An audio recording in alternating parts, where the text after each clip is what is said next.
aja yang nggak masuk hari ini? Alia Pak. Mana kemana? Izin. Kita izin. Izin Pak. Oke. Udah, belum mulai belajar, lebih baik doa dulu biar berkah ilmunya ya. Coba tolong ketua kelas pimpin doanya. Baik semua teman-teman, sebelum memulai pelajaran kali ini, ada baik kita berdoa dan mulai. Berdoa selesai. Ya, jadi kan pertemuan sebelumnya udah ditahu kan tugasnya bahwa bikin laporan. Udah pada buat kan? Nggak buat, nggak lulus. Sedih banget. Jadi laporan itu dibuat per kelompok aja. Yang temanya udah dibagi juga tentang kerjasama, yaitu bilateral, regional, antar kota, yang itu deh. Dan tahu kan unsur-unsur apa yang ada di laporan? Udah dibuat semua berarti ya? Sudah.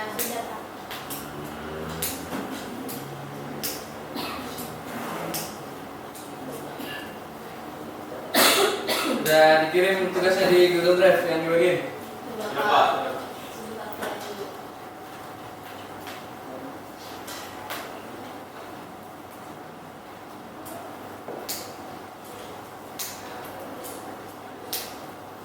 Coba Bapak mau dengar dong hasil dari laporan kalian. Perwakilan aja.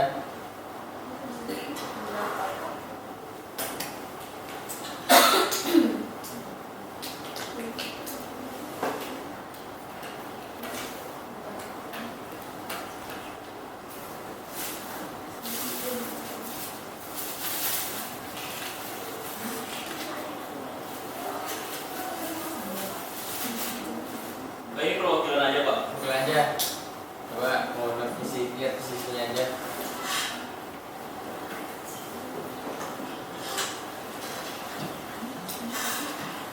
Kalau mau depan boleh depan di sini, di depan. Berdiri aja boleh nggak, Pak?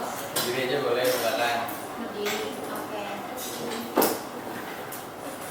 Sebelumnya izin untuk memaparkan Pak dari laporan kelompok kerjasama regional.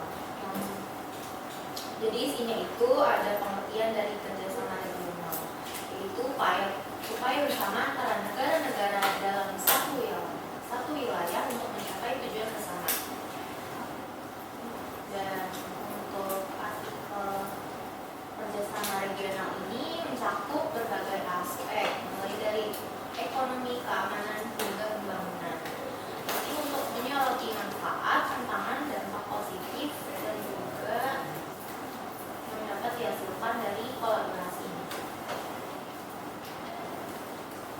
Lalu untuk manfaat ekonomi dan pembangunan, yang pertama itu ada meningkatnya dalam perdagangan dan juga investasi. Aliansi ekonomi seperti Uni Eropa atau Masyarakat Ekonomi ASEAN memberikan platform bagi negara-negara untuk saling berbagi keahlian dan sumber daya, menghasilkan pertumbuhan ekonomi yang lebih cepat. Selain itu, proyek-proyek infrastruktur bersama dapat meningkatkan konektivitas dan memajukan pembangunan di seluruh wilayah. Lalu yang kedua itu ada poin keamanan dan stabilitas. Kerjasama regional ini juga berperan dalam memelihara keamanan dan stabilitas. Pertahanan bersama seperti NATO membuktikan bahwa kolaborasi militer dapat menciptakan deterrence efektif terhadap ancaman bersama.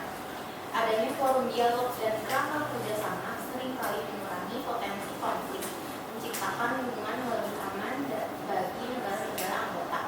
Selanjutnya dilanjutkan oleh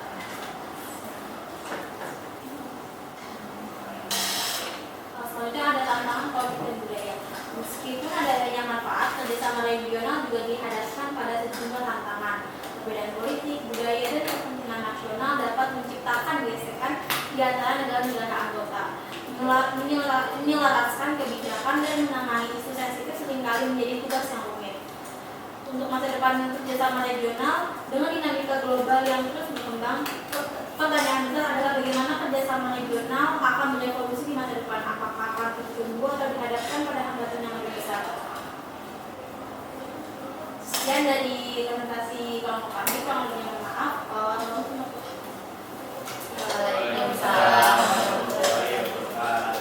Bagus. Coba ada kelompok lain yang udah menyusun juga? Satu lagi. Ya Pak, saya Pak. Ya, silakan. Tentang kerjasama apa? Multilateral Pak. Kerjasama multilateral. Terima kasih telah menyempatkan saya untuk menjelaskan beberapa poin penting di kerjasama multilateral. Kerjasama multilateral membangun solidaritas global. Itu judulnya Pak. Kerjasama multilateral melibatkan partisipasi beberapa negara untuk mengulangi tantangan bersama dan mempromosikan kepentingan global. Terus definisi kerjasama multilateral itu adalah mencerminkan keterlibatan beberapa negara dalam suatu inisiatif atau program yang dirancang untuk menyelesaikan isu-isu yang melebihi batas kepentingan nasional. Ini mencakup berbagai aspek seperti perdagangan internasional, perdamaian, dan keamanan lingkungan dan kesejahteraan manusia. Peran lembaga internasional. Yang pertama itu ada PBB atau Perserikatan Bangsa-Bangsa. Sebagai lembaga multilateral utama, PBB bertindak sebagai forum global untuk perundingan diplomatik dan mengkoordinasi upaya internasional dalam menjawab krisis-krisis dan isu-isu global. Terus yang kedua itu ada Bank Dunia dan IMF. Lembaga-lembaga ini membantu pembangunan ekonomi global dan memberikan bantuan keuangan kepada negara-negara yang membutuhkan. Terus yang ketiga itu ada Organisasi Kesehatan Dunia, WHO. WHO berperan dalam memerangi penyakit menular global dan mempromosikan akses universal terhadap layanan kesehatan. Terus poin yang kedua itu ada dampak positif kerjasama multilateral. Yang pertama itu ada perdamaian global. Kerjasama multilateral itu dapat mengurangi potensi konflik antar negara dengan membangun dialog dan solusi bersama. Yang kedua itu pembangunan berkelanjutan. Program kerjasama multilateral ini seperti tujuan pembangunan berkelanjutan SDGs di PBB bertujuan untuk mencapai pertumbuhan ekonomi yang inklusif dan pelestarian lingkungan. Terus yang ketiga, penanggulangan krisis humaniter. Respon cepat dan bersama terhadap bencana alam, konflik, dan pandemi dapat dilakukan melalui kerjasama multilateral. Terus tantangan dalam kerjasama multilateral ini, yang pertama itu ketidaksetaraan kekuasaan. Beberapa negara memiliki pengaruh yang lebih besar dalam lembaga-lembaga internasional yang dapat menciptakan ketidaksetaraan dalam pengambilan keputusan. Terus yang kedua itu ada ketidakpastian politik. Perubahan pemerintahan atau dinamika politik internal suatu negara dapat mempengaruhi keterlibatan mereka dalam kerjasama multilateral. Terus yang ketiga, kesulitan menemukan kompromi. Negosiasi antar negara dengan kepentingan yang beragam bisa menjadi tantangan dalam mencapai kesepakatan yang diterima bersama. Dengan melihat kerjasama multilateral sebagai instrumen untuk membangun soliditas negara, negara-negara dapat bekerja sama untuk mengatasi tantangan global yang semakin kompleks dan mengejar tujuan bersama demi kesejahteraan dunia. Sekian, terima kasih Pak. Terima kasih Dinda Farin.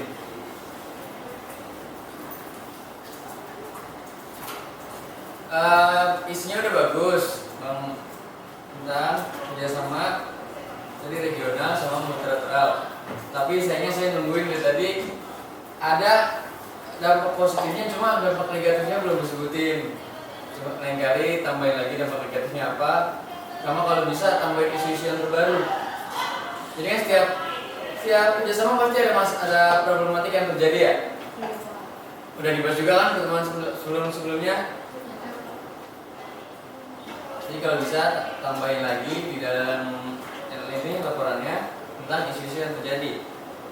Coba sekarang bahas lagi deh isu-isunya. Isu-isunya apa aja nih? Dari satu deh, dari bilateral.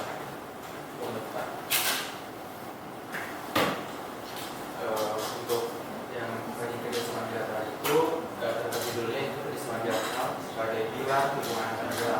Kerjasama bilateral menjadi fondasi